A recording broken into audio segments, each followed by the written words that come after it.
இந்த கரூர் 2000 வருஷத்துக்கு முன்னாடி ஒரு அண்ணன் தம்பியால ஆளப்பட்டது. அந்த அண்ணன் சேரன் செங்குட்டுவன். அவர் இமாலயத்திலிருந்து கல்ல கொண்டு வந்து கண்ணகிக்கு கோயில் கட்டாரு. தம்பி இளங்கோ அடிகள் தமிழுக்கே பெருமை சேர்த்த சிலப்பதிகாரம் எழுதினார்.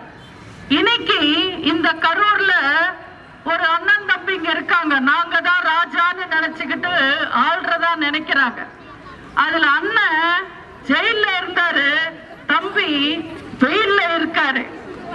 இவங்க 2 பேருமே கரூரோட பேரை கெடுத்தவங்க.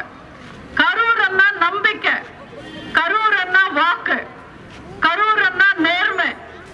இந்த கரூர் கொங்கு மண்டலத்தோட பொருளாதார தலைநகரமா இருந்தது. ஆனா இன்னைக்கு நீங்க கூகுளுக்கு போய் கரூர்னு போட்டு பாருங்க, உடனே வரும் லிஸ்ட்.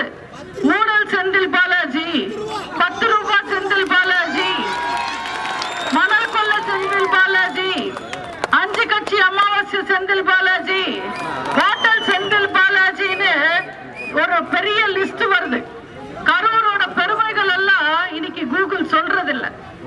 இன்னைக்கு அவர் இந்த கரூர்ல செல்ஃப் எடுக்காதுன்னு ஓடி போய் கோயம்புத்தூர்ல நிக்கிறாரு. ஏன்னா கரூர் மொத்தமா சுரண்டி சாப்பிட்டாங்க. அதனால பெரிய மாவட்டத்துக்கு போய் கொள்ளையடிக்கலாம்னு நினைக்கிறாங்க. அவங்க கனவு பலிக்காது. இதே கரூர்ல தான் நம்ம கூட்டத்துக்கு கூட்டிட்டு வந்த ரசிகர்கள் நசுங்கி செத்தாங்க. நீங்க எல்லாம் நியூஸ்ல பார்த்திருப்பீங்க. ஒரு சின்ன குழந்தை முதுகெலும்பு உடைஞ்சு நெஞ்சில குத்தி செத்து போயிடுச்சு. இன்னொரு குழந்தை மிதிப்பட்டு செத்து போயிடுச்சு. கர்ப்பமா இருந்த பொண்ணு செத்து போயிடுச்சு. ரொம்ப 41 பேர் கொடூரமா செத்தாங்க. வர வச்சவனும் வேடிக்கை பார்த்தா, ஆட்சி பண்ணிக்கிட்டு இருக்கிறவனும் வேடிக்கை பார்த்தா. எந்த முகத்தை வச்சுக்கிட்டு அவங்க இந்த தொகுதியில வந்து மக்களை பார்த்து ஓட்டு கேட்பாங்க? மக்களை சாகடிக்கிறவங்க உங்களுக்கு தேவையா? இந்த கரூர்ல விஜயும் ஜெயிக்க மாட்டாரு, செந்தில் போல